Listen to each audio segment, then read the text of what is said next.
என்ன நடந்தது என்ற உண்மை தெரிந்து விட்டதா? இப்படி திட்டுறதா இருந்தா எனக்கு திரும்பவும் மயக்கம் வருது என விளையாட்டாக கண்மூடியவளின் குரல் கரகரத்து ஒலித்தது. இறால் சாப்பிட்டதன் மற்றும் ஒரு பக்க விளைவு. என்னன்னு கூட கேட்காம பார்க்காம சாப்பிட்டுடுவியா?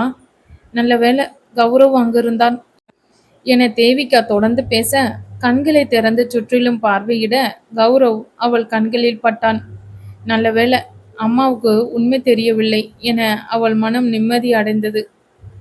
அவள் ஏன் ஆதித்யாவை காட்டிக் கொடுக்க விரும்பவில்லை என்பது அவளுக்கே புரியவில்லை. ஒருவேளை கௌரவின் அண்ணன் என்ற காரணத்தால் இருக்கும் என மனதை சமாதானம் செய்து கொண்டாள்.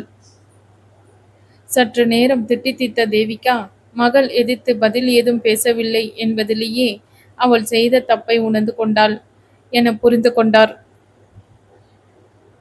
ஆனால் மேலும் அங்கே இருந்து அவளை வருத்தாமல், நர்ஸ்கிட்ட ஒன்னு கேட்கணும் என அங்கிருந்து நகர்ந்தார். அவர் வெளியேறும் வரையில் காத்திருந்த கௌரவ், சாரி கீது, அண்ணா இப்படி பண்ணுவாருன்னு சத்தியமா நினைக்கல என சொல்ல, நீ யாரையாவது லவ் பண்றியா என கேட்டாள் கீதாஞ்சலி. அவன் என்ன பேசிக் கொண்டிருக்கிறான், அவள் என்ன கேட்டுக்கொண்டிருக்கிறாள் என திகைத்து போய் நின்றான் கௌரவ். இப்பொழுது இந்த கேள்விக்கு இங்கு என்ன அவசியம்? சொல்லு கௌரவ் என அவள் மீண்டும் கேட்க, உனக்கு எப்படி தெரியும் என்றான் கௌரவ். ஆக லவ் பண்ற என சற்று இடைவெளி விட்டவள், அதுக்காக தயவு செஞ்சு என்ன க்ளோஸ் பண்ணிடாத என்றாள். என்னாச்சு கீது? இப்பொழுது கௌரவுக்கு கோபம் வந்தது. சம்பந்தமில்லாமல் எதையோ உளறி கொண்டிருக்கிறாள். நீ என்ன லவ் பண்ணலன்னு எனக்கு தெரியும். ஆனா உன் அண்ணன் அப்படி நினைச்சிட்டு என்னை மிரட்டினார்.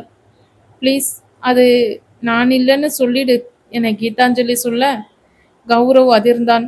அவனுக்கும் ஆதித்யாவுக்கும் நடந்த பேச்சுக்களை மனதில் ஒட்டி பார்த்த கௌரவுக்கு அவன் அண்ணன் தவறாக யூகித்ததை புரிந்து கொண்டான்.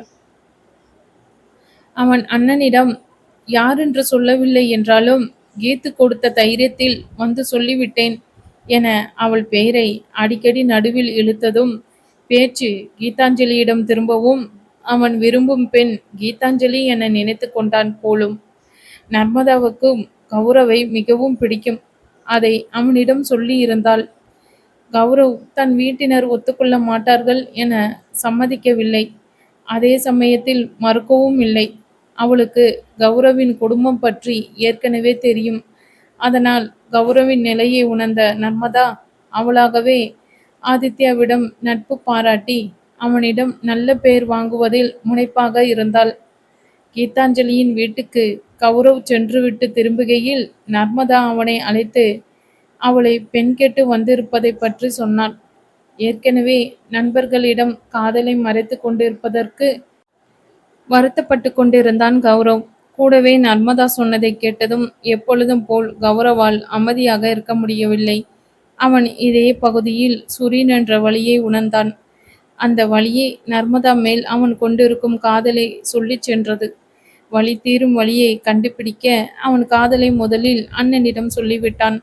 அவன் பிறந்த நாள் விழாவுக்கு நர்மதாவையும் அழைத்து அண்ணனிடம் அறிமுகப்படுத்தலாம் என்ற திட்டத்தில் இருந்தான் கௌரவ். அதற்குள் கீதாஞ்சலி மற்றும் நண்பர்கள் வீட்டுக்கு வர ஆதித்யா தவறாக யூகித்து கீதாஞ்சலியை மிரட்டி என என்னவெல்லாம் செய்திருக்கிறான். அப்பொழுது நர்மதாவையும் இப்படி மிரட்டுவானோ ஆதித்யா என கௌரவுக்கு தோன்ற விடக்கூடாது. முதலில் நர்மதாவிடம் காதலை சொல்லிவிட வேண்டும். யார் வந்து எதிர்த்தாலும் இனி பின்வாங்கக்கூடாது என்ற முடிவை தைரியமாக எடுத்தான். தன் எண்ணத்தில் உழன்று கொண்டிருந்த கௌரவ் கீதாஞ்சலி தன்னையே பார்த்து கொண்டு இருப்பதை உணர்ந்து, உன் மேல கேட்க விட்டெறிஞ்சவதான் நர்மதா. என் மேல இருக்கிற கோபத்தை உன் மேல காட்டிட்டு போனா என ஆரம்பித்து நர்மதாவை பற்றி அவளிடம் பகிர ஆரம்பித்தான். கௌரவ் எதற்கும் பிடி கொடுக்காமல் இருந்த வேளையில் அவன் தனித்து கீதாஞ்சலியுடன் அந்த கேக் கடைக்கு வந்ததாக நினைத்து கொண்ட நர்மதா அவளது கோபத்தை கீதாஞ்சலியின் மேல் காட்டிவிட்டாள். அப்பொழுது கௌரவ் அவள் பின்னால் செல்லாமல் கீதாஞ்சலியுடன் நின்று அவளை சமாதானம் செய்ய அவளுக்கு இயலாமையில் அதரங்கள் துடித்தன, அழுகை வெடித்தன. அதனால் உடனே ஆதித்யாவுக்கு அழைத்து, உங்க தம்பிய ஒரு பொண்ணோட பார்த்தேன் சொந்தமா என கேட்டு வைத்தாள். எங்கே என விசாரித்து வந்த ஆதித்யாவின் கண்களில் கௌரவ் கீதாஞ்சலியின் காலுக்கடியில் அமர்ந்து கொண்டிருந்தது பட்டது. இதெல்லாம் நர்மதாவே அவனிடம் சொல்லியது. அட பாவி, எல்லோருக்கும் உன் மேல இருக்கிற கோபத்துக்கு நான் தான் பலிக்காடாவா? அடி வாங்குறதுக்கு என்ன உனக்கு பினாமியா வச்சிருக்கியா என கீதாஞ்சலி அவனை கோபத்துடன் பார்க்க கௌரவுக்கு சிரிப்பு வந்துவிட்டது. அடி வாங்கி படுத்திருக்கேன், உனக்கு சிரிப்பு வருதா?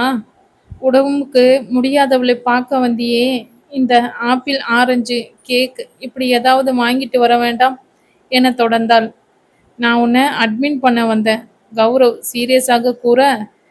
அதான் பண்ணிட்டியே, அப்புறம் கண் முழிச்சா சாப்பிட என்ன பண்ணுவான்னு யோசிச்சியா? ஒருவேளை அப்படியே போயிடுவான்னு நினைச்சிட்டியா என கீதாஞ்சலி கேலி பேச, இப்படியே வாய் மேல 2 போட போறேன் என அவள் அருகில் சென்று அவள் தோளில் 2 அடி வைத்தான். நண்பா, நோ வன்முறை. எனக்கு எல்லாம் ஆயில் ரேக ஷங்கர் சிமெண்ட் போட்டு கட்டிட்டாங்க, கவலைப்படாத என்றவளிடம், உன்னை அப்படி பார்த்ததும் நான் பட்ட பாடு எனக்கு தானே தெரியும், ரொம்ப பயந்துட்டேன் என பெருமூச்சு விட்டான். அப்படியா? எந்த அளவுக்கு பாடுபட்டனே உன் அண்ணன்கிட்ட கேட்டு பார்க்கட்டுமா என கீதாஞ்சலி சிரிக்க, இதழ்களுடன் சேர்ந்து விழிகளும் மலர்ந்தன. என் அண்ணன் கண்ணுல கூட இனி உன்னை காட்ட மாட்டேன் என கௌரவ் கோபமாக சொல்ல, விடு விடு, ஏதோ தெரியாம நடந்துருச்சு என அவனை சமாதானப்படுத்தினாள். இதுதான் கீத்து, எனக்கு உன்கிட்ட பிடிச்சதே எதிராளி மேல தப்பே இருந்தாலும் அதை ஈஸியா எடுத்துக்கிற பாரு. இந்த நல்ல குணம்தான் எல்லாரையும் உன்கிட்ட கட்டி இழுத்துட்டு வருது. ஆனா என் அண்ணனுக்கு மட்டும் ஏனோ உன்னை பிடிக்க மாட்டேங்குது என்றான் கௌரவ் வருத்தத்துடன். உன் அண்ணனுக்கு பிடிச்சா என்ன, பிடிக்காகட்டி என்ன, என் வழி தனி வழி என ரஜினி பேசுவதைப் போல் பேசிக்காட்ட கௌரவ் கலகலவென்று சிரித்தான். உன்னை மாதிரி சுதந்திரமா இருக்க எனக்கு ரொம்ப ஆசை, ஆனா முடியாது. உன்னோட மனப்பான்மை கொள்கைகள் எனக்கு பிடிச்சிருக்கு, அதனால் பழகுறேன், வேறெந்த உள்நோக்கமும் இல்லை என்றான் அவனை விலக்கிவிடும் எண்ணத்தில். அவனை பற்றி அவளுக்கு தெரியாதா? எல்லாம் அவன் அண்ணன் செய்த குளறுபடியால் இவன் விளக்கம் தந்து கொண்டிருக்கிறான். தம்பி யாரை காதலிக்கிறான் என்று கூட கண்டுபிடிக்க முடியாத உன் அண்ணன் எல்லாம் பெரிய தொழிலதிபர் என கீதாஞ்சலி ஆதித்யாவை கிண்டலடிக்க, வாய் விட்டு நகைத்த கௌரவ், தொழில செஞ்சுரி அடிச்சாலும் காதல் சப்ஜெக்ட்ல அரியர் என்ன பண்றது என்றான். அவருக்கு காதல் வரும்போது புரியும் என கீதாஞ்சலி மேலும் நகைக்க, அவருக்கு காதல் வந்துட்டாலும் அவரை காதலிக்க வைக்க அந்த காதலிக்கே சவாலாக தான் இருக்கும் என்றான். போதுண்டா உன் அண்ணன் புராணம், போர் அடிக்குது, உன் காதல் கதையை சொல்லு என கீதாஞ்சலி கேட்க, நர்மதாவை பற்றியும் அவள் குடும்பத்தை பற்றியும் மேலும் அவளிடம் பகிர்ந்து கொண்டான் கௌரவ். நர்மதாவை அவன் படிக்கும் கல்லூரியில்தான் முதலில் சந்தித்தான். அவனுக்கும் 1 வருடம் ஜூனியர். நர்மதா பெரிய லட்சியவாதி, ஆனால் அவள் கொள்கையையும் சிந்தனைகளையும் தன்னுடன் வைத்து கொள்வாள். அவன் அண்ணனை போன்று யார் மேலேயும் வலுக்கட்டாயமாக திணிக்க மாட்டாள். அதனாலேயே அவள் மேல் தனக்கு ஈர்ப்பு ஏற்பட்டிருக்கலாம் என்றான் கௌரவ். ஆக சீக்கிரம் டும் டும் தான் என மத்தளம் அடிப்பதைப் போல் கீதாஞ்சலி பாவனை செய்ய, இன்னும் படிப்பையே முடிக்கல, அதோட அண்ணனுக்கு முதல்ல கல்யாணம் நடக்கணும் என கௌரவ் சொல்ல, திரும்பவும் உன் அண்ணனா? எங்க போய் சுத்தி வந்தாலும் அதுல உன் அண்ணனை இழுக்காம இருக்க மாட்டியா என சலித்து கொண்டவள், ஒரு ஐடியா தரேன். நர்மதாவுக்கு அக்கா இருக்காங்கன்னு சொன்னியே, அவங்கள மிஸ்டர் தொழிலதிபருக்கு கல்யாணம் பண்ணி வச்சிடுங்க. 2 பேரும் பிஸ்னஸ் பின்னால ஓடட்டும். உங்களை மாதிரி பெரிய இடம் வேற. உன் அண்ணன் வேண்டாம்னு சொல்ல போறாரா என்ன என்றாள். நர்மதாவோட அக்காவை பொன் கேட்டு வந்தவங்க இதே ஐடியாவோட தான் வந்திருக்காங்க. நர்மதாவை மாப்பிள்ளையோட தம்பிக்கு கேட்க இவன் மறுத்துட்டான். மாப்பிள்ளை வீட்டுக்காரங்க இது சரி வராது என போயிட்டாங்க என்றான் கௌரவ். செம்ம லவ்வுடா, கொடுத்து வச்சவன் நீ. அப்போ நர்மதாவோட அக்காவை உன் அண்ணனுக்கு செட் பண்ணி விட்டுடலாம். பிளான் பண்ண நான் ரெடி. என அவள் சிரிக்க, சும்மாவே உனக்கு அவருக்கும் 7ஆம் பொருத்தம். இதுல நீ இப்படி பேசுறது என் அண்ணனுக்கு தெரிஞ்சது நீ அவ்வளவுதான் என கௌரவ் போலியாக மிரட்ட, போடா போ, இந்த பூச்சாண்டிய வேற எங்கேயாவது காட்டுங்க என்றாள். அப்பொழுது வாசலில் அருவம் கேட்க இருவரும் திரும்பி பார்த்தனர். ஆதித்யா அங்கே நின்று கொண்டிருந்தான். ஒருவேளை அப்படியே போயிடுவேன்னு நினைச்சுக்கிட்டியா என கீதாஞ்சலி சொல்லும் போதே வந்துவிட்டான் ஆதித்யா. அவள் அப்படி சொன்னதும் சுருக்கென்று முள் தைத்ததை போல் உள்ளுக்குள் வலித்தது. ஆனால் அவனுள் புதையுண்ட உண்மையான உணர்வு அவனுக்கும் புரியையில் நர்மதாவின் அக்காவுடன் அவனை ஜோடி சேர்ப்பதை கேட்டு ஆதித்யாவுக்கு சிரிப்பு கூட வந்தது. இதே சற்று நேரத்துக்கு முன்னால் அவள் அதை சொல்லி இருந்தால், நீ யார் எனக்கு ஜோடி சேர்க்க என அவளிடம் பாய்ந்திருப்பான். ஆனால் இப்பொழுது அவன் மனதில் ஓரத்தில் கீதாஞ்சலியின் பால் ஈரம் கசிந்ததே. தவறிழைக்காத பொண்ணுக்கு அவனால் எத்தனை சிரமம் என பரிதாப ஊற்று பொங்கியதே. ஆதித்யாவை பார்த்ததும், அண்ணா, நீங்க ஏன் இங்க வந்தீங்க? உங்களை போக சொன்னனே என பதட்டமடைய எதுவும் பேசாமல் அறைக்குள் முன்னேறினான் ஆதித்யா. ஆதித்யா வந்ததை கண்டு கொள்ளாமல் கௌரவ், சீக்கிரம் உங்க லவ் ஸ்டோரிக்கு எண்டு கார்டு போடுடா. எதையும் தாங்கும் இதயம்தான், ஆனாலும் சும்மா சும்மா அடி வாங்க முடியாது என கீதாஞ்சலி சொல்லவும் ஆதித்யா அவளையே ஊடுருவும் பார்வையால் அமைதியாக பார்த்து இருந்தான். ஆதித்யாவின் பார்வையில் விரவியிருந்த மாற்றத்தை உடனே கண்டு கொண்டாள் கீதாஞ்சலி. ஆஹா, பரிதாப அலையில விழுந்துட்டானா? பரவாயில்ல, ஆள் அப்படி ஒன்றும் மோசம் இல்லை என உள்ளுக்குள் சிரித்து கொண்டாள். அதை இதழோரத்தில் காட்டியும் விட்டாள். அவளையே பார்த்திருந்த ஆதித்யாவின் பார்வையிலும் அது பட்டது. அண்ணா, எனக்கு நர்மதாவை ரொம்ப பிடிக்கும். நர்மதா நம்ம குடும்ப எதிர்பார்க்குற அளவுக்கு இருக்கிற பொண்ணு தான். நம்ம வீட்டுக்கு வந்தா சமாளிச்சுக்குவா. அதற்காக கீத்துவை குறைச்சி மதிப்பிடலை. கீத்துவுக்கு ஏற்ற குடும்பம் நம்ம குடும்பம் இல்லை. நீங்க சொல்றது உங்க கொள்கைகள் என எனக்கு பிடிக்கலனாலும் நீங்க தலைகுனிஞ்சு நிக்கிறத என்னால ஒருபோதும் பார்க்க முடியாது. யாராவது உங்களை தப்பா பேசினாலே எனக்கு கண்மண் தெரியாமல் கோபம் வரும். உங்களை எனக்கு அவ்வளோ பிடிக்குமண்ணா, அதை முதல்ல புரிஞ்சுக்கோங்க. இப்படி சொன்ன கௌரவ் தான் கூடிய விரைவில் அவன் அண்ணனிடம் சண்டை போட போகிறான். அதுவும் அவர்கள் குடும்பத்துக்கு சம்பந்தமே இல்லாத கீதாஞ்சலியை முன்னிட்டு. கௌரவின் உள்ளம் அறிந்தவன் ஆதித்யா.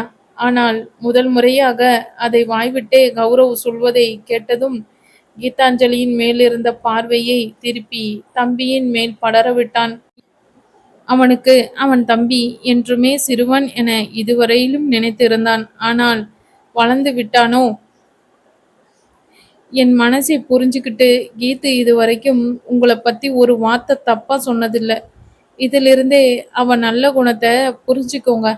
ஆனா சொந்த தம்பியோட மனசை கூட புரிஞ்சிக்காம நீங்க இப்படி நடந்துக்குவீன்னு நான் நினைக்கல. அப்படியே நான் கீத்துவை காதலிச்சாலும் என்ன கண்டிக்கிறத விட்டுட்டு கீத்துவை போய் மிரட்டி இந்த அளவுக்கு இழுத்துட்டு வந்திருக்கீங்க. வெளியே நீங்க பண்ணின விஷயம் தெரிஞ்சா கௌரவம்னு சொல்லிக்கிட்டு தெரியுற உங்க பேர் என்னாகும்? நான் தப்பா என ஆதித்யா சொல்ல வர, அண்ணா, கீத்துவோட வாய் மட்டும்தான் ஓயாமல் பேசும். ஆனா மனசு ரொம்ப சுத்தம். குழந்தை மாதிரி அவ. அவளை போய் காயப்படுத்துறீங்களே என கௌரவ் இடையிட்டு தொடர்ந்தான். கௌரவ், ஓவரா பில்டப் கொடுக்காத என இப்பொழுது கீதாஞ்சலியின் குரல் நடுவில் இடையிட்டது. அதை சட்டை செய்யாத கௌரவ், ஒரு தோழியா எனக்கு அவளை ரொம்ப பிடிக்கும். நான் வாழ நினைக்கிற வாழ்க்கையே சந்தோஷமா வாழ்ந்துகிட்டு இருக்கா. அப்படி இருக்கிறவளை எந்த காலத்திலும் நம்ம குடும்பத்துல ஒருத்தரா கூட்டிட்டு வரமாட்டேன். அவளா வர நினைச்சாலும் விடமாட்டேன். சுதந்திரமா பறக்கிற பறவையா பிடிச்சு கூண்டுல அடைக்கிற மாதிரி அது. அவளா இருக்கட்டும். உங்க ஈகோவால அவளை பழி வாங்கிடாதீங்க என நிறுத்தி அண்ணனை பார்த்தான் கௌரவ். அவன் பழி வாங்குவதா என திடுக்கிட்டான் ஆதித்யா. அவளோடு சண்டை இட்டு கொண்டாலும் ஒருபோதும் அவளுக்கு தீங்கி விளைவிக்க எண்ணியதில்லை அவன். அவன் கருத்துக்களோடு அவள் ஏன் ஒத்துப்போகவில்லையே தவிர அதோடு அவன் மாட்டேன் என்றாள் என்ற ஆத்திரமும் ஆவேசமும் அவனை பாராமல் இப்பொழுது பழிவாங்கி கொண்டிருக்கிறாள். வந்ததிலிருந்து கீதாஞ்சலி அவனை ஏறெடுத்தும் பார்க்கவில்லை. வாய்க்கிழிய தைரியமாக அவனுடன் சண்டையிட்டவள் இன்று ஏனோ ஏறிட்டு பார்க்க கூட இல்லை. அந்த பாராமுகமே அவளது பிடித்தமின்மையை எடுத்து காட்டுகிறதே. 2 கைகளை கோர்த்து பிரித்து அதையே பார்த்து கொண்டிருந்தாள். என்னை பாரடி. ஆதித்யாவின் மனம் கூக்குரலிட்டது. ஒரு வார்த்தை பேசடி. நெஞ்சம் எதிர்பார்ப்பில் ஏங்கி துடித்தது. சிலையென நின்றான் ஆதித்யா. புதுமையான உணர்வொன்று உயிரை ஆட்டிப்படைக்க அவன் இதயத்தை அவனிடமே காட்டிக் கொடுத்தது. அவள் தன்னை பார்க்க வேண்டும் என்று ஏன் தவிக்க வேண்டும்? அவன் கொள்கைகள் என்னானது? அவன் அல்லவா அவனுக்கு தகுதியானவளை தேர்வு செய்ய வேண்டும். இக்கணனால் சத்தமில்லாமல் யுத்தம் செய்யாமல் பித்தம் கொள்ள செய்கிறாளே. அமைதியின்றி அவனுள் நுழைந்து நிம்மதியை பறிக்கிறாளே. கௌரவ் அவன் மனதில் உள்ளதை வெளியிட, ஆதித்யாவோ மனதில் பொங்குவதை வெளியிட முடியாமல் திண்டாடினான். போதுண்டா கௌரவ், உனக்கு யாரை பத்தியாவது மற்றவங்க கிட்ட புகழ்ந்துகிட்டே இருக்கணுமா என மேலும் கீதாஞ்சலி கேலி செய்ய, அப்பொழுது தேவிகா அறைக்குள் நுழைந்தார். அதற்கு மேல் ஆதித்யாவினால் கீதாஞ்சலியை பார்க்கவும் முடியவில்லை.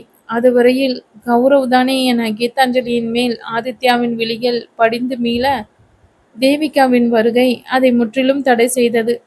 தெரிந்தோ தெரியாமலோ கீதாஞ்சலி மற்றும் சுமூகமாக அமையவில்லை. இவர் ஒருவரிடத்திலாவது நல்ல விதமாக நடந்து கொள்வோம் என ஆதித்யாவுக்கு தோன்றியது. ஆதித்யா பேச முடியாமல் உள்ளுக்குள் நொறுங்கி கொண்டிருக்க, கீதாஞ்சலி கட்டிலில் இருந்து இறங்கி குளியலறைக்குள் சென்றாள். தன் அண்ணனை கௌரவ் அறிமுகம் செய்து வைக்க, வாங்க தம்பி, இவளால உங்களுக்கு கஷ்டமா போச்சு என தேவிகா வருத்தம் தெரிவித்தார். ஆதித்யா என்ற பெரிய தொழிலதிபருக்கு தங்கள் மகளால் நேர விரியும் என எண்ணி இயல்பாக புலம்பும் தேவிகாவை பார்த்தான். இவர் குணம்தான் அவர் மகளுக்கும் வந்துவிட்டதா? அவன்தான் அந்த மகளின் இந்நிலைக்கு காரணம் என தெரிந்தால் அவர் சும்மா இருப்பாரா? இல்ல ஆண்டி, என் மேலதான் தப்பு என்றான் ஆதித்யா. கௌரவுக்கு அவன் அண்ணனை நினைத்து ஆச்சரியம் பிறந்தது. தான் செய்த தவறுக்கு வருந்துகிறானா? அவன் ஒருபோதும் தவறிழைக்க மாட்டான் என்ற எண்ணம் கொண்டவனாயிற்றே. என்ன மாயம் நடந்தது என அண்ணனை வியப்புடன் கௌரவ் பார்த்திருந்தான். எனக்கு தெரியாதா? சின்ன பிள்ளை மாதிரி ஏதோ உன்னை இழுத்துட்டு வருவா என தேவிகா தொடர்ந்து எப்பொழுதும் போல் அவரின் புலம்பலை ஆரம்பிக்க, அம்மா, நான் யாரையும் இழுத்துட்டு வரல, என்னதான் எடுத்துட்டு வந்தாங்க என கிண்டலாக சொன்னவாறே குளியலறைக்குள்ளிருந்து வந்தாள் கீதாஞ்சலி. வந்ததிலிருந்தே ஆதித்யாவின் இந்த புரியாத பார்வை கீதாஞ்சலினுள் ஒருவித அச்சத்தை உண்டாக்கியது. அவள் அறிந்த ஆதித்யா இப்படியெல்லாம் தோல்வியை உடனே ஒத்துக்கொள்கிறவன் அல்ல. அவன் கண்டிப்பாக எதற்காகவோ பதுங்குகிறான் என நினைத்தவாறே எழுந்து குளியலறைக்குள் சென்றாள். அவள் முகம் எந்த லட்சணத்தில் இருக்கிறது என்பதை காணவே சென்றாள். ஒருவேளை அவளது முக லட்சணத்தை பார்த்துதான் பரிதாபப்படுகிறானோ என்ற எண்ணம் தோன்றவே கண்ணாடியை பார்க்க வேண்டும் என்ற ஊந்துதல் அவளுக்கு. பார்க்க அப்படி ஒன்றும் பயங்கரமாக விகாரமாக எல்லாம் இருக்கவில்லை என்ற திருப்தியுடன் மீண்டும் வெளியில் வந்தாள். அவள் சொன்னதை கேட்ட கௌரவ் புன்னகைக்க, அடிங்க என தேவிகா அவள் அருகில் சென்றார். அம்மா, உடம்பு சரியில்லாத மகளை இப்படிதான் கவனிக்கிறதா? போங்க, போய் ஜூஸ் போட்டு கொடுங்க என விரட்ட, இன்னும் 2 மணி நேரத்துக்கு பச்சை தண்ணிய கூட கண்ணில் காட்டக்கூடாதுன்னு டாக்டர் சொல்லியிருக்கார் என்றார் தேவிகா. அப்போ மஞ்சள் தண்ணிய காட்டுங்க என கீதாஞ்சலி கடிக்க, ஐயோ, இவகிட்ட என்ன அம்மாவா மாட்டி விட்டுட்டியே கடவுளே என அண்ணாந்து பார்த்தவாறே சொன்னார் தேவிகா. அவர்களின் பேச்சை கேட்ட கௌரவ் கலகலவென்று சிரிக்க, அவனுக்கு அப்படி சிரிக்க தெரியும் என அன்றுதான் ஆதித்யா அறிந்து கொண்டான்.